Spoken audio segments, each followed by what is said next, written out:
穿越斗罗，你有一头银色短发，看上去白白净净，长相十分可爱俊朗，和光灵斗罗几乎有7分相似。按照辈分，光灵斗罗是你的亲叔公，也是在这个世界上唯一有血缘关系的亲人了。他望向手中的弓，剑术再高超也不过是锦上添花。这个世界唯有强大的天赋才是真厉害。马上就要觉醒武魂了，不出意外的话，我会觉醒出和叔公一样的顶尖器武魂，一把拥有冰与光双属性的光灵神弓。武魂品质越高，先天魂力下限就越高，但这并不代表我能和叔公一样拥有顶级的天赋。希望觉醒武魂后，我能拥有个先天魂力8级或以上的天赋吧。光宇同时还是一个穿越者，并熟知斗罗大陆世界，只要有先天魂力8级，凭着光宇对这个世界的了解，加上背靠武魂殿势力，他还是非常有信心未来能成为顶尖强者的。他收回心思，打算再射一箭。这时身后传来了一道十分年轻的声音：小雨。光宇回头望去，看到了一位身穿浅灰色长袍，左臂被冰完全侵蚀，呈现冰状形态，左眼也被冰雪覆盖，长相十分英俊又有点可爱的少年。他就是武魂殿第5供奉96级巅峰光灵斗罗。光宇有的时候很难相信这个少年感十足叔公已经是一位90岁高龄的人了。叔公你来了。光宇笑了笑，但很快他的笑容就戛然而止，因为他看到光灵斗罗此刻的神情是他从未见过的严重，这不寻常。平常光灵斗罗就像个小孩子一般，会耍小脾气，贪玩，高傲又傲娇，很少有过这种神态。光灵斗罗站在了光宇的面前，直接抬起了手臂，拉起了袖子，将那完全被冰侵蚀的左臂暴露到光宇眼前。小雨，老夫好像从未和你说过我的左臂和左眼为什么会变成这样吧。今天我就告诉你，我们一脉拥有着顶尖冰光属性的器武魂光灵神弓，但这个武魂却存在着严重的缺陷，会被武魂反噬。光宇听闻，表情凝重了起来。光灵斗罗深吸了一口气，继续说道：一旦觉醒了光灵神弓，武魂反噬就开始了。我们的身体会被冰逐渐侵蚀冰冻，随着武魂修炼的越强，侵蚀的速度就越快，从手臂先开始，再到身体，直到冰侵蚀到了我们的心脏，心跳停止，最终而亡。我的哥哥，也就是你的爷爷，还有你的父亲，皆是被自身武魂侵蚀而死，甚至他们都活不过30岁。曾经的回忆涌上光灵斗罗的心头，说到这里，他的情绪明显有些要绷不住，而我也是9死1生，侥幸之下才活了下来，最终突破封号斗罗境界，压制了武魂反噬，修炼至今。叔公，光宇的表情也从凝重变成了沉重，他也预感到接下来光灵斗罗要对自己说什么了。小雨，你是老夫在这世上最后的亲人了，若你要觉醒武魂，踏上魂师之路，你的命运极有可能会和他们一样，我不希望你死。光灵斗罗有些哽咽，他继续说道：你若愿意当个普通人，老夫能让你享尽一生的荣华富贵，保你一生太平，没有人敢欺负你，但你的人生应该由你自己决定，是否觉醒武魂，老夫都尊重你的选择。一生荣华，一生太平，做个普通人，我能活到老死而去吗？光宇知道武魂殿的结局，也知道光灵斗罗的结局，他这个叔公最后会死得很惨。光宇不想他们重蹈覆辙，虽然只要让他们现在就去解决掉唐三，这一世武魂殿基本上就能统一大陆，但他如果只是一个普通人，他根本说不上话，也没有资格去插手武魂殿的事情，告诉他们怎么做，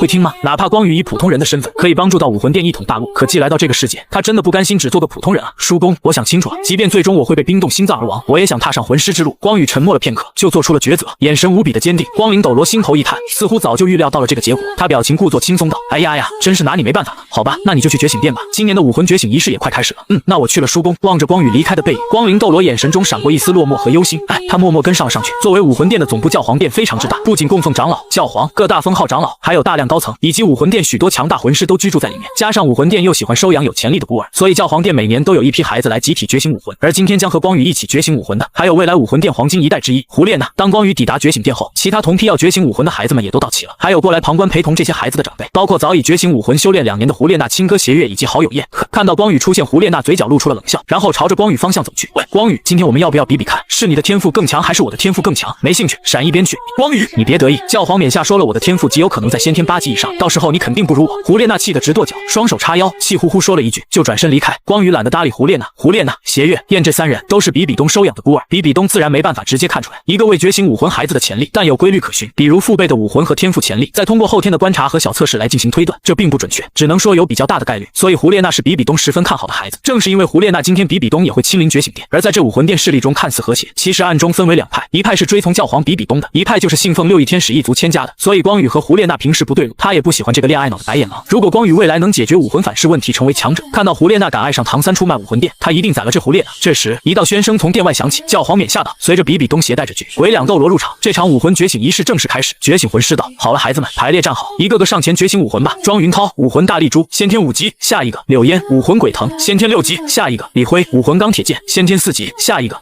胡列娜，终于到我了。胡列娜她缓缓上前，在觉醒时的牵引下，一只粉红色妖狐浮现而出。比比东暗暗点头，果然是顶级兽武魂妖狐。随着魂力测试，胡列娜的先天魂力竟高达到了9级，先天魂力9级，天哪，好强！殿内瞬间惊呼一片。邪月和燕一脸惊喜，燕娜娜的天赋果然不亚于你我之下，好，很好。胡列娜，你可愿拜我为师，当本座的亲传弟子？比比东非常满意，当场收徒。胡列娜更是一脸欣喜，娜娜愿意，娜娜拜见老师。随后向光宇投去了得意的目光，一脸自豪着，我先天魂力9级，光宇你不可能比得过我。现在我还被教皇冕下收为了亲传弟子，今日你只能给我胡列娜当陪衬，我胡列娜会是今天最耀眼的存在。毫无疑问，接下来没有一个能超越胡列娜的，全都是胡列娜闪耀天赋光环下的陪衬，直到最后一位光宇觉醒武魂，最后一个，这孩子难道是？比比东这才仔细打量起了光宇，询问道：你是光灵神宫一脉的后裔吧？不错。光宇平淡样回应了一句，站在了觉醒魂师身前，确定身份后，比比东内心不屑地冷笑了起来。呵，又来一个短命鬼，就算觉醒了强大的武魂，也迟早会死的废物。胡列娜也暗暗冷笑着，对自己非常自信。等她觉醒了武魂先天魂力比我低，我一定要好好嘲讽她。哼，我准备好了，请开始吧。觉醒魂师点了点头，调动觉醒师缓缓将光宇的武魂牵引而出。他的左掌心出现了一柄冰金色的弓，但也是在这个时候，光宇的身上也突然散发出了一股恐怖的疾冰之力。这一幕瞬间惊艳了全场，怎会有如此恐怖的疾冰之力？光灵神功的冰属性没有这么强吧？不好，快保护这些孩子！光宇脚下地面快速结冰，并在短短几秒之内冻结了整个叫醒殿。在大家还在大感震惊之时，光宇的右手掌心之上又浮现了一个器武魂，那是一把散发神圣金光的剑。下一秒，无比耀眼夺目的金色辉光也闪耀了整个觉醒殿。我去，什么情况啊？这小子到底觉醒了什么啊？好耀眼啊！快，孩子们快闭上眼睛，否则你们的眼睛会瞎的。光宇觉醒个武魂，差点把同期的孩子都干废了。也是那一瞬间，光宇的2个武魂上分别腾起了极致之冰和极致之光，2道光线冲天而起，直破云霄，覆盖全场的冰和金光也在这时散去。而光宇眼前感应先天魂力的石头也浮现出了该有的字数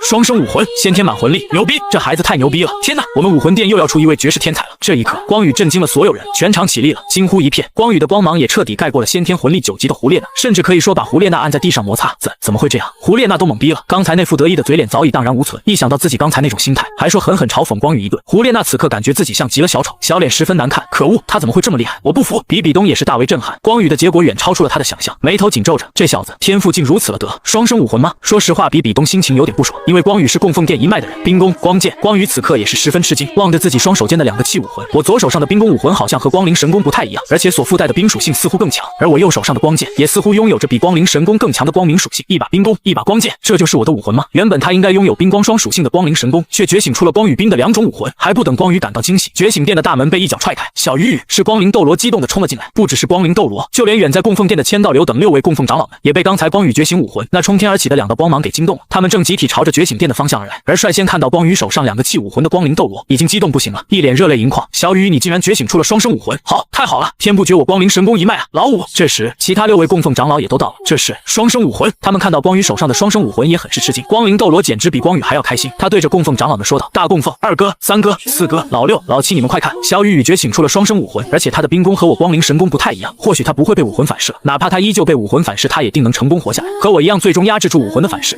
千道流暗暗点头，光灵神功存在的武魂缺陷是武魂修炼越强反噬速度就越快，但光宇现在是双生武魂，只要先修炼那把光剑，达到封号斗罗境界之后再修炼冰弓，这样就绝对能压制武魂的反噬。大家脸上都露出了笑意，光灵是他们的团宠，最被照顾的一位，光宇不会走上前者之路，供奉长老们自然也为光灵斗罗感到高兴。叔公啊，看到光灵斗罗如此在意自己，为自己激动成这样，光宇也是感到心头暖暖的。可正当大家感到高兴之时，意外再次发生了，光宇突然感到左眼无比刺痛，左指也传来了麻痹感，眼睛上的刺痛越发强烈。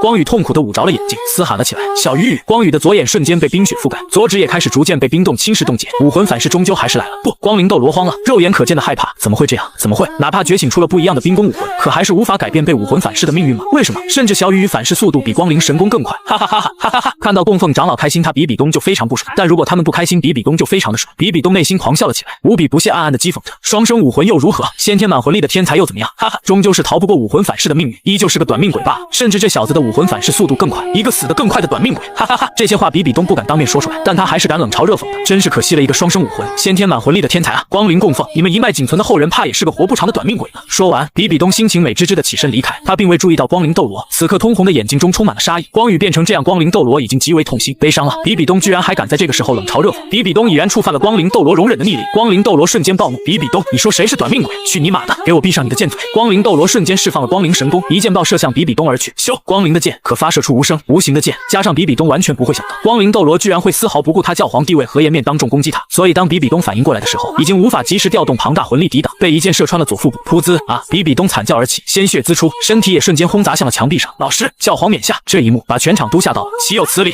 岂有此理！比比东气炸了，整张脸都有点狰狞了起来，怒火冲天。光灵供奉，你竟如此肆无忌惮地对我动手！本座好歹也是个教皇，但这个时候千道流、金鳄、青鸾、雄狮、千钧、降魔6大供奉已经无条件的都站在了光灵斗罗的身前，为其撑腰。比比东，你想如何？金鳄斗罗霸道的声音回荡大殿。看到7大供奉天团那骇人的气势和架势，比比东有点怂了，怒火只能无比憋屈的咽了下去。去。他不敢动手，只是气得发抖道：“你们！”光灵供奉当众对我行凶，你们难道还要袒护他吗？哪怕供奉长老不受教皇调遣，不畏惧教皇之下，可他当众伤我，是否要给我一个说法？然而千道流只是淡淡的回应道：“比比东，今日仪式到此为止吧，你可以走了。”说法都不给，供奉殿欺我太甚！好，供奉殿终有一日，我比比东会摧毁你们6亿天使一族的根基，狠狠打压你们这群供奉长老。比比东气猛了，内心怒火无边，可面对强大的7大供奉，他再气也无可奈何，只能忍下了怒火，只能忍气吞声。随后无比憋屈狼狈地离开了觉醒殿。光灵斗罗抱起了光宇的身体，眼角忍不住有一滴泪水滑落脸颊，他的声音都带着几分哭泣：“小雨，或许是我错了，我就应该阻止你觉醒武魂，这就是被武魂反噬的痛苦吗？眼睛好疼，手指如冰冷的刺骨。叔公还有我的父亲他们都是顶着这种痛苦修炼的吗？”光宇脸色几分苍白，他缓缓伸出手，擦掉了光灵斗罗眼角那一滴泪水，脸上挤出一丝牵强的笑容：“叔公，你都快100岁的人了，怎么还流泪了呢？你没有错，叔公，这是我的选择，你也不必感到内疚。”不好！青鸾斗罗脸色大变，短短时间内，光宇的小拇指就已经被完全侵蚀了。光灵，现在不是伤心的时候，快带他去狩猎场给那把光剑武魂附加第1魂环，或许能暂时压制住冰宫武魂的反噬。对，小雨，我们走！光灵斗罗第一时间背起了光宇，冲出了觉醒殿，闪开！全都给我闪开！哥哥死了，侄子也死了，这一次我绝不会让我的侄孙再死在我的眼前。光灵斗罗一边抹着眼泪，一边安慰着光宇：“小雨，别怕，叔公哪怕赴汤蹈火也不会让你死，但好像更需要安慰，更害怕的是他。叔公，我相信吉人自有天相的。”光灵斗罗身体冰冷冷的，但光宇的心此刻是暖暖的。武魂殿和天斗帝国的皇家狩猎场一样，有自己专门捕捉、关押、存放魂兽的地方。当武魂殿的魂师需要吸收魂环时，就可以来到这里获取魂环，只不过种类没有那么多，也不一定会有最适配的魂环年限。没多久时间，光灵斗罗就背着光宇来到了武魂殿狩猎场，其他6位供奉也紧随其后。光明属性魂兽的片区在带路，快！7大供奉齐聚狩猎场，这种场面在这里任职的魂师可从来没见过。他汗流浃背，赶紧带着光灵斗罗去光明属性魂兽的片区。一来到这里，光宇就感觉到光剑武魂的异样。经过1只100年魂兽时，光剑的反应很平淡；200年魂兽时强烈的几分，300年又强烈了几分。到了经过1只600年魂兽时，光剑的反应似乎变得极为兴奋，但到了700年后就变得毫无反应。光宇似乎猜到了什么，难道光剑武魂反应代表着我大概能吸收什么级别的魂环？好家伙，这武魂竟还有这种功能！这么说，我第1魂环可以吸收到600年。小雨就是那只接近500年的光牙狼了，快去了结他！叔公，我想我可以吸收旁边那只600年剑光虎。光宇突然指向了旁边一个笼子里，一只浑身金毛、头上长着独角的虎类魂兽，那独角如剑形，也如剑般锋利，光属性剑形角，所以这种虎类被称之为光剑虎。千道流听闻眉头一皱，心想这小子怎么好高骛远呢？600年这不找死吗？他提醒道：“孩子，光剑虎倒是极为适合你的武魂，但600年你把握不住。各位供奉长老，你们看！”光宇直接释放出了剑武魂，指向光剑虎以及周围的几只。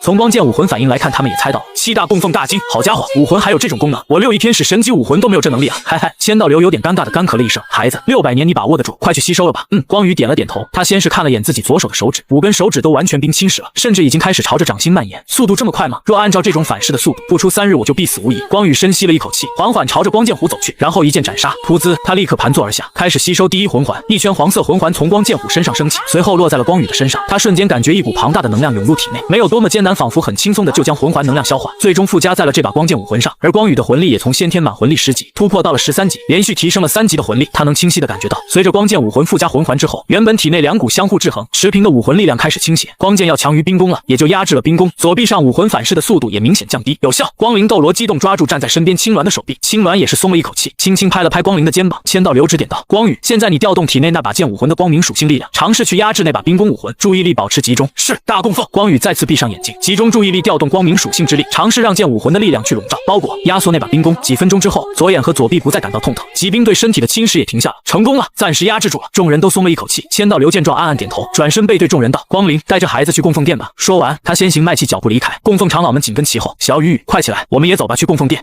光灵也扶起了光宇，两人一同离开。途中，光灵斗罗询问道：“你的第1魂技是什么？”叔公，我的第1个魂技名为极光7星斩，强攻技，以7角星路线对敌人斩出7剑，杀伤力1剑更比1剑强，一旦斩出第1剑便不会被打断，敌人只能防御或者躲避。嚯，还不错呢。小雨，确实还行吧。光宇笑了笑，两人交谈间来到了供奉殿的大门前。他虽然是光灵斗罗一脉的人，但这供奉殿却从未进去过，准确的说是没有资格。随着大门缓缓打开，一股神圣的气息扑面而来，光宇迈起脚步踏入了其中，带着期待和好奇打量着途中四周和环境。在这里面到处都是天使的石像，可唯有主殿中的那尊天使石像才散发着金色光辉和神圣的气息。千道流站在天使神像前，虽语气平淡，却带着一股神圣的庄严。你虽压制住了武魂的反噬，但这只是暂时的，或许只需1天、1周、1个月，疾冰就会再次侵蚀你的身体。所以在你还未彻底压制住武魂反噬的情况下，你绝不能使用那把冰宫武魂。听明白了吗？我4岁就开始苦练剑术，每天都在努力提升我的命中率、精准率，就是为了觉醒光灵神功武魂后，能够快速的适应运用弓箭武魂，用真正的武魂之弓射上一箭。可如今我觉醒了武魂之弓，却不能用它。感受左掌心中那股冰宫武魂的力量，光宇心头一叹。弓类武魂不同于所有武器类的武魂，不管是剑、刀、枪还是锤子，握在手中都能打。但是弓类武魂容错率极低，失误率极高，操作难度也高。你如果命中率不行，射不中敌人，那武魂再牛逼也是个废物。所以光宇很早就开始练，也对弓这种武器有了感情。比起剑，他更喜欢弓。现在觉醒却不能使用，心里里多少有点难受。他多希望能够拉开武魂的弓弦，可这一天什么时候会来呢？他这一生会有机会拉开那把冰弓的弓弦吗？光宇心情些许低落道：“我明白了，大供奉，现在将你那把光剑武魂释放出来，让我好好看看。”千道流双手扶背道：“好。”光剑出现在手中，千道流瞬间闪现光宇身前，并抓住了他的手臂，仔细感觉了一下，脸色猛地一变，果然这是极致属性。其他6位供奉瞪大眼睛，光宇小脸也是猛地一变，极致属性。大供奉，您是说我的这把光剑武魂拥有着极致之光？千道流点了点头，不错，莫意外的话，你那把冰弓武魂同样拥有着极致属性，极致之冰，双极致。我这双生武魂竟都是极致属性。光宇忍不住感到惊喜，每一种属性都有强弱之分，同样的火，有强度高的，也有强度弱的，强度越高，威力也就越强，而极致就是某一种属性中最强的存在，在同一种属性中拥有绝对的统治力，也就是说具有光和冰这2种属性的魂师，在拥有极致之光和极致之冰的光宇面前会被彻底打爆，几乎毫无抵抗力，除非境界实在相差太多。拥有极致属性的魂师几乎可以说同境界绝对无敌，乃至拥有极为变态的越级挑战能力。可以这么说，如果光宇现在能用冰弓武魂无需魂技，只需要射出一箭都有可能直接秒杀一名大魂师。千道流感叹道：“好苗子，真的是一个好苗子啊！可惜这孩子最终未必能扛得住武魂的反噬啊。”他知道光宇的情况并不乐观，眼下光宇唯有全力提升魂力等级，给光剑继续施加魂环，强化另外一个武魂，再通过境界压制冰弓武魂的反噬，这是千道流所能想到的唯一办法。但千道流收回心思，继续说道：“你的2个武魂依我看来皆已达到神级武魂的品质，即是神级武魂怎能用光剑和冰弓这种寻常的名字？孩子，给他们取个名字吧，或许未来这2个武魂会名垂千史。名字吗？”光宇稍加思索后说道：“这把光剑就叫它光神剑，这把冰弓名为冰神弓，以神字命名。”好，很好，接下来这段时间你就暂时留在供奉殿中修炼吧。多谢大供奉。光灵斗罗一脸感激，他知道千道流让光宇暂时住在供奉殿，是为了光宇如果出什么问题能够马上照顾到。另一边，一栋别墅内，胡列娜看着狼狈的比比东，很是生气和气愤。可恶，老师，光灵供奉也太嚣张了吧！他居然丝毫不将你放在眼里，竟为了那个光宇对你出手。您好歹也是教皇嘞，够了，今日一事不必再提了。比比东脸色阴沉，一想到这件事情就气得不行。他深吸一口气，平复心情。娜娜，今后好好修炼，你依旧会是武魂殿未来的第一天才。至于光宇那小子，看着吧，他活不过1年就会死，他和你竞争的资格都没有，哪怕他多活几年，他的修炼速度也比不过你。为什么呀，老师？胡列娜忍不住问道。比比东冷笑着，那小子武魂反噬速度极快，哪怕他暂时死不了，今后必定要花上大量时间去压制武魂反噬，哪还有多少时间修炼？娜娜，赶紧突破10级，到时候老师带你去获取魂环。谢谢老师，娜娜一定会努力。胡列娜笑嘻嘻着，内心暗暗讥讽着光宇，哪怕你今天觉醒日压了我胡列娜一头，可老师说了，你就是个活不过几年的短命鬼，而我胡列娜未来会一步步变强，成为强者，甚至是成为强大的封号斗罗。回到供奉殿，此刻光宇已经暂时住在了供奉殿中，安排的房间就在千仞雪以前住的房间隔壁，但光宇也没有兴趣进去窥探千仞雪的闺房。回到自己的房间后，他躺在床上思考着，刚才一切发生的都太过突然，焦急，他都没时间去想解决武魂反噬的问题。凭我对这个世界的了解，能找到我武魂反噬的破解之法吗？光宇翻阅着脑海中的记忆，浮现出了一个少女叶玲玲，九星海棠一脉叶家。来到这个世界后，光宇明白九星海棠一脉叶家不仅仅只是当今大陆最强治疗系武魂，叶家还是一个医学世家，精通医术，在天斗城有一个叶家医馆十分出名。不对，叶家医馆如此出名，叔公不可能不知道。叶家如果能解决我武魂反噬的问题，他早就带我去了。难道只有快速提升魂力等级，通过光神剑武魂和境界来压制冰弓反噬了吗？快速提升魂力等级，仙草。光宇突然兴奋了起来。对了，仙草，冰火两翼，那株顶级冰毒的八角玄冰草。八角玄冰草虽是顶级冰毒，但若和另外一株顶级火毒的烈火性胶书同时服用，便可百毒不侵，达到冰火双免之躯。既然身体已经能够免疫冰，那我身体自然也就不会被疾病侵蚀了。好，有救了！光宇立刻起床冲出了房间，第一时间去找光灵斗罗。叔公，我想到彻底解决自身武魂反噬的办法。光宇一脸欣喜道。光灵斗罗却没有太在意，他想了一辈子了都没想到什么好办法。光宇小年纪能想到什么办法，估计都是他想过的，但他还是随口问道：什么办法？光宇将冰火两翼眼，还有2株顶级火毒和冰毒仙草的事情说了出来。光灵听闻终于重视起来了。小雨，这世间真有这种泉眼和这种奇珍异草？叔公，信我，这个地方就在天斗城附近的落日森林之中，您只要带我去就知道我所说的是真是假了。光宇非常认真的说道。光灵拍了拍大腿，马上做出了决断。好，叔公陪你走一趟。三哥，跟大供奉说一下，我带小雨出一趟远门。隔壁空间的大殿内，盘坐中的青鸾斗罗缓缓展开眼睛。好，去吧，我们走了。小雨，叔公。2人立刻上路，骑着速度最快的魂兽马匹猎魂马，直奔武魂城门而去。若乘坐普通的马儿和马车，哪怕路不停歇，抵达落日森林最快也需要半个月的时间，但在这种专门被人类驯服的猎魂马下，只需1周。驾！光灵骑着马，光宇后面抱着他。猎魂马在武魂城的街道上一路狂奔，瞬间吸引了无数妙龄少女的目光。光灵外观看上去完全就是一个10几岁的少年，少年感十足，长相又极为帅气英俊，加上还有点小可爱，这种长相简直少女的杀手。天哪，快看，那个骑马的小哥哥好帅啊！光灵一脸爽朗，摆个帅气的动作，对着途中的少女们打着招呼：嗨，你们好啊，小美女们啊，太帅了！他在跟我们打招呼。糟糕，是心动的感觉哎！光灵这不打招呼还好，一打招呼简直引翻了一群少女的尖叫声。光宇，小哥哥，他都快100岁的人了。光宇内心吐槽着，有些无语道：叔公，能不能骑快点？别玩了，啊哈哈，太久没出来了，心情有点亢奋，见谅了小鱼。不过你是不是很羡慕老夫有这种魅力啊？光灵调侃道。我羡慕个屁啊，骑快点啊！叔公，好了，知道了。驾！光灵加快了速度，一路冲出了武魂城，可没走一会他就停了下来，挠了挠头，有点懵。哎呀，老夫10几年没出过武魂城了，这路怎么有点变样了？光宇翻了翻白眼道：还好我带了地图，叔公这边走。好，还是你小子靠谱。2人一路快马加鞭，赶往落日森林而去。一路上2人路过了多座城市，遇到了很多事情，看到了很多事物和新鲜事。他累了就想休息，遇到新鲜物好玩的事情情总是忍不住会被吸引，看到不爽的事情就想插手。有的时候在城市街道上走得好好的，突然人都不知道跑哪里去了，十分绿性，如孩童般心性，但又开朗、灵动、活泼。这一路上光宇感觉真的是挺操碎的，有的时候他真想吐槽一句：到底谁是叔公，谁是侄孙啊？不过和这样的人在一起，容易 emo 的人好像都会变得活跃了许多。7天之后，两人终于抵达了落日森林。小雨雨，我们到了。一路上贪玩有点不靠谱的光灵斗罗，此刻仿佛变了一副模样，神情认真严肃。此处毒雾弥漫，存在着大量的千年毒系魂兽，对你来说还是很危险的。上叔公背上来吧，我直接带你飞出去了。看着光灵那认真的神态，光宇暗暗点头，好像有点靠谱起来了。光灵神功武魂能够通过武魂释放出冰晶能量，形成半透明的冰翼，具有飞行能力。对于他这种远攻系魂师来说，冰翼对于战斗的辅佐作用极大。我记得斗一好像没有分得太细，到斗2才有远攻系概念，但我觉得应该加一个远攻系，所以这里设定光灵是远攻系魂师。光灵展开了冰翼，背着光宇直接从毒雾林的上方飞入了落日森林的深处。途中光宇提醒道：叔公，传言大陆上有一名以毒扬名魂师界的毒斗罗，他就隐居在此地，您可知晓？好像确实有这么一回事。我们要去的冰火两仪眼处就是他平时修炼之地，也就是说我们很有可能会遇上他。光灵不屑于顾道：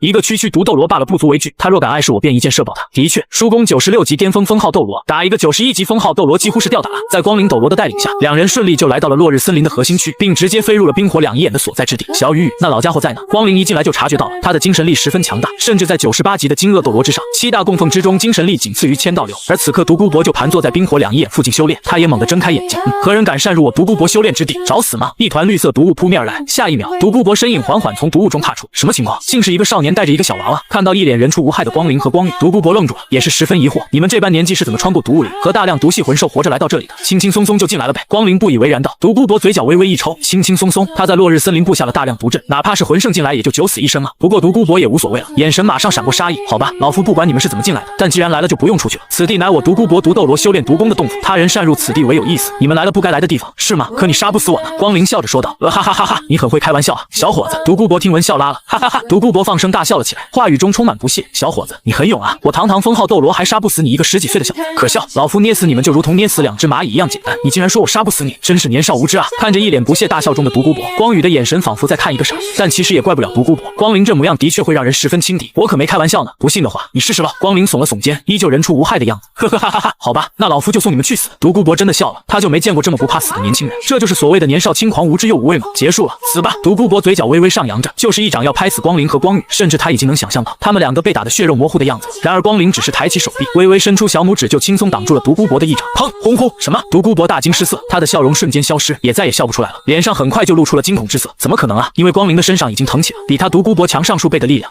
光灵弹动小拇指，独孤博瞬间被轰飞了出去。砰砰砰！独孤博惨叫间，身体如同打水漂，在地上连续猛砸了好几次，最终一脸凄惨狼狈的砸在了远处的石壁上，整个人懵逼傻眼了。光灵神功，恐怖的冰瞬间在光灵脚下蔓延而出，他的手中也出现了一把巨大的冰弓，脚下黄黄紫紫黑黑黑黑黑恐怖的9环浮现，而他已经拉起了弓弦，弓弦上也凝聚出了一支冰箭，好帅，这就是想象中我拉开弓弦的样子。看着身边光灵拉开光灵神功的姿势，光宇一时间被他帅呆了。光灵嘴角微微上扬而起，小手一放，下一秒，弓弦上的冰箭瞬间破空而出，速度极快。独孤博惊恐万分，立刻释放出了一团绿色毒雾光线抵挡。他也终于看到了光灵脚下那恐怖的9环，已然丧胆，也猜出了光灵的身份，封号斗罗强者，怎么可能？难道你是？不错，老夫乃武魂殿第5供奉光灵斗罗。光灵斗罗声音回荡在冰火两仪眼，他射出的冰弓也在快速击穿独孤博毒雾光线。这种强者怎会突然来自此地？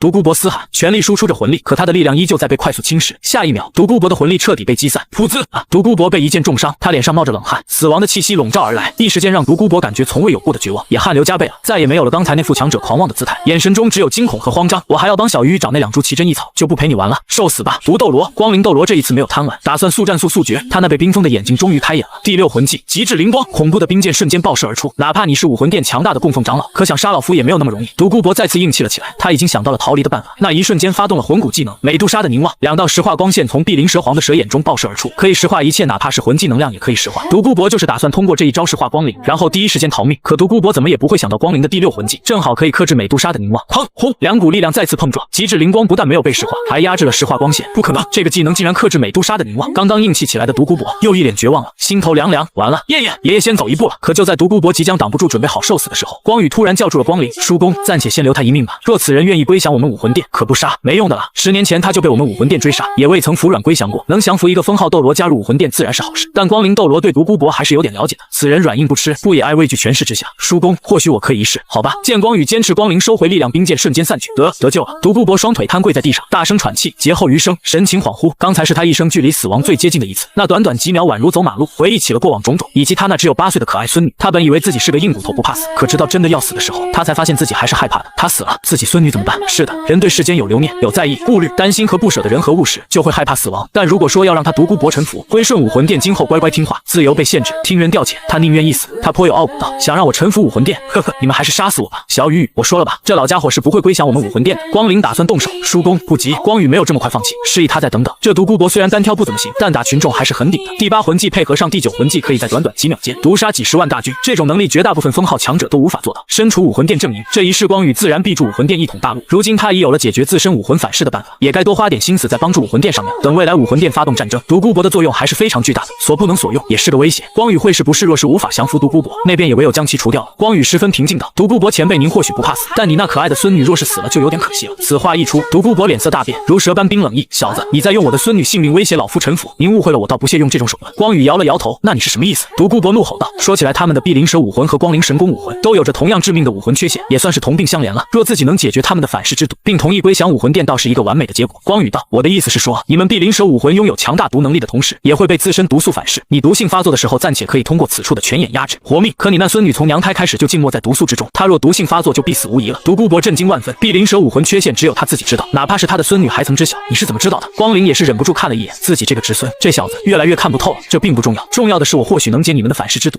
你能解毒？独孤博有点不敢相信道：“不错，若我能解决你们反噬之毒的问题，独孤博前辈可愿归顺武魂殿？”光宇颇有信心道。独孤博沉默了，他在权衡，既在犹豫，那就是有戏。光宇继续加大力度：“当然，你若实在不愿加入武魂殿，也可以选择追随效力于我，只为我办事。我可以答应独孤博前辈，不限制你的自由，你可以继续留在这里修炼，做自己想做的事情，只要不和帝国牵扯就行。另外，在我需要你的时候，你必须出现，如何？”独孤博陷入了长长沉默，心头一叹，最终有了决定：若你真能解决我和孙女的毒，我独孤博从今往后便追随你，誓死效力。光灵提醒道：“小雨，若没有可控制他的东西，今天我们办完事情走了，他随时都可以还悔呢。”独孤博无比严肃道：“我独孤博虽算不上什么好人，但信守承诺，答应的事情定会做到。这一点，光宇还是知道独孤博品性的。好，那你起来吧，我试试为你解毒。”光宇示意独孤博起身，随后说道：“你先尽可能的将体内的毒素以最快速度逼入同一处，就在肚脐眼的位置吧。”好，独孤博点了点头，开始照做。许久后，独孤博道：“可以了，把衣服拉开，肚脐眼露出来。”光宇说着，右手间已经散发出了极致的光明能量。独孤博脸色一凝，这是他见过最强烈的光明属性。站着别动。光宇一掌按在了独孤博的肚子上。和光灵一起前往落日森林的这段时间，光宇已经对自己的极致之光属性有了一定的了解。光明属性在所有属性中属于 T1 的级别，在攻击方向具有高爆发可无视部分物理防御，带有穿透性的真实伤害属性。在辅助方面，光明属性能量也具有一定净化、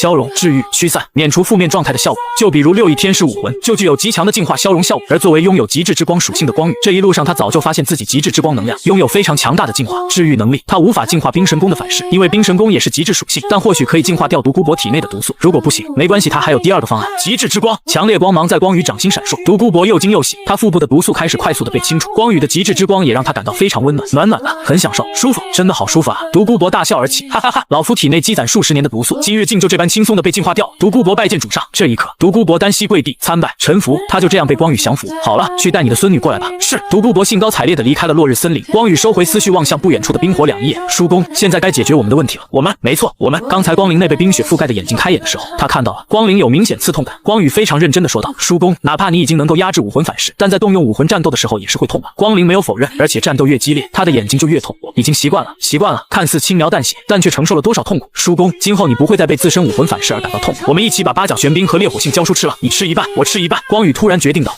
小雨这样的话会不会影响药性？”不，我不吃。光灵果断拒绝。虽然他也很心动，但哪怕会一点影响到光宇解决反噬，他都不会去做。没事的，叔公，在无数玄幻世界之中，说实话，也就这个世界是直接硬吃天才地宝了，可以说有点暴殄天物了。若懂高深的炼丹、炼药之术，这种顶级的天才地宝都可以炼制出好几个具有同样效果的丹药。8角玄冰、烈火杏胶，如此霸道，一个人直接硬吃，药效明显过剩，在光宇看来完全可以满足自己和光灵，同时达到冰火之躯的效果。我不吃，我不吃，我不吃，你不吃，我也不吃。两人都十分倔强。光灵气到了，叔公相信我，吃一半足够达到效果。我想让你今后能够肆意使用自己的力量，不要再被武魂而感到痛了。你小子，光灵感动了，走吧。好，两人一起站在了冰火两仪眼的上方，将2株仙草根部切断，通过魂力同时吸了过来，并将其撞击，让冰火相克达到可服用的阶段。叔公，让我们一起吃掉它们。来，这一刻，两人一人一半，快速服下了2株顶级仙草，然后同时跳入了冰火两仪眼之中。扑通，两人同时跳入了冰火两仪眼中，然后盘坐其中，疯狂吸收着仙草的药性。光宇那被冰侵蚀的手指和掌心以及眼睛开始逐渐复原，体质、身体强度也在惊人的倍增，就连光灵被侵蚀一辈子的冰手臂也都恢复最初原本的样子。他们两人都在仙草的药性之下，全都达到了百毒不侵、冰火双免之躯，他们也都彻底解决了自身武魂反噬的问题。困扰老夫一生的武魂反噬今日终于彻底根除了，而我的魂力也从96级巅峰突破到了97级。光灵斗罗此刻又惊又喜，也感叹过往。他看了眼光与魂力此刻也在快速飙升，14级、15级、16级、17级、18级、19级。光宇的魂力一举从13级突破到了19级。虽然八角玄冰草和烈火性胶书是主炼体的仙草，但同样带有一定固本培元、提升天赋资质和魂力的效果。他们还是让光宇连续暴增了6级魂力。两人相视一眼，默契的同时冲出了水面。来到岸边之后，光宇激动地拉起了光灵那曾经被冻完全侵蚀的手臂。叔公，你的手臂和眼睛都恢复了，太好了！你也是，太好了！光灵同样激动，两人忍不住相拥在一起，真心为对方感到开心。小雨雨，我知道你很喜欢弓，我知道当时不让你使用冰神弓武魂，你心里很难受。我也知道你非常渴望有一天能够释放冰神弓武魂，拉开冰神弓的弓弦，用武魂之弓射上一箭。如今你可以了，这一天也到了。来吧，小雨雨，尽情的射击吧！光灵都懂，他懂光宇的渴望和心情，也懂光宇的难受和当时看向自己羡慕的眼神。终于开始使用冰神弓武魂了，我终于可以拉开冰神弓的弓弦了。光宇已经全身都亢奋起来了，他深深吸了一口气，将左掌心中的冰神弓武魂释放了出来。冰神弓，恐怖的极致之冰瞬间冻结了光宇周围的地面，极寒充斥着全场。他的手中也出现了一柄和光灵神弓几乎7分相似的冰弓，弓身长达1.8米，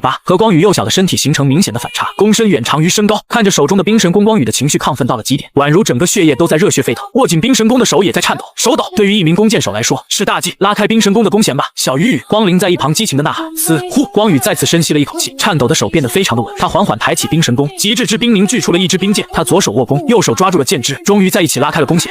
光宇全力拉开弓弦，直接将弓拉满，恐怖的疾冰仿佛可以冻结一切。他松开了手，砰！咻！冰箭瞬间爆射而出，速度非常之快，冰箭所过之处，地面皆被极北冻结。冰箭在半空急速飞过，顷刻之间轰在了几百米处的石壁上，砰的一声巨响，带有非常恐怖的破坏力。那石壁当场被一箭射出了一个大洞，爽！就是这种感觉，非常的美妙。光宇些许沉迷在了这种感觉之中，而一旁的光灵斗罗则是内心震惊不已。好快的速度，好恐怖的破坏力，这就是极致之冰的威力吗？小雨雨这把冰神弓的强度果然远在光灵神弓之上啊！他一脸欣慰，将手搭在光宇的肩上，一脸神往道：“恭喜你了，小雨雨！虽然你已开始修炼光神剑武魂，暂时无法修炼冰神弓，但在剑术上的造诣还是可以提前修行的。回去之后，老夫亲自教你我所创的光灵剑术，我相信未来有一天，你一定会成为这个世界上最强的远攻系魂师，最强大的弓箭手。加油吧，小雨雨！我会努力的。”光宇重重点头，充满了斗志和干劲，也迫不及待想开启自己修炼之路。但在回去之前，光宇决定去找一趟千仞雪。他突然说道：“叔公，等我为独孤博的孙女解毒后，我想去天斗城见一见少主。你见少主干嘛？找他说点事情。你这小子神神秘秘的，行吧，老夫带你去一趟。”光灵也没有细问，就答应了下来。我既知你必能成就天使之神，便不会让你在天斗皇宫继续浪费时间了。千仞雪少主啊，你还是乖乖回家好好修炼吧。等到可以开启天使考核的时候，好好审考就完事了。与其潜伏多年只为夺得什么天斗皇权，还不如早日修炼成神，以神之力足以横推大陆，让武魂殿早已一统天下。什么百万大军在神的面前都会被打得溃不成军。在这个世界上，军队的力量固然重要，但真正决定一场战争胜负的关键，终究还是看高阶战力。早点培养出一个神的价值，远高于多年潜伏只为夺得一个帝国的皇权。所以光宇打算让千仞雪放弃潜伏计划，回到教皇殿。为了千仞雪，更是为了武魂殿。只要千仞雪早点回来努力修炼成神，光宇是真不知道这一世武魂殿该怎么输了。两人回到冰火两仪眼中，继续消化体内残余的药性，等着独孤博带着独孤雁过来。许久之后，独孤博爷孙女俩终于来了。主上，我回来了。独孤博拜见主上。独孤博带着独孤雁来到光宇身前，直接单膝下跪。他连忙拉了拉旁边的独孤雁道：“雁雁，快行礼。”独孤博显然已经将所有事情都告诉了独孤雁，此刻他的眼中带着感激之色。小女子，独孤雁见过光宇公子，不浪费时间了，把你的衣服掀开吧。啊，掀衣服？你要干嘛？独孤雁有点害羞，也不太情愿。你爷爷没告诉你吗？帮你解毒啊。雁雁，主上让你干嘛你就干嘛，把衣服掀开，把肚脐眼露出来就可以了，好吧？独孤雁听闻，双手抓住了衣领，十分娇羞，缓缓将衣服拉了起来。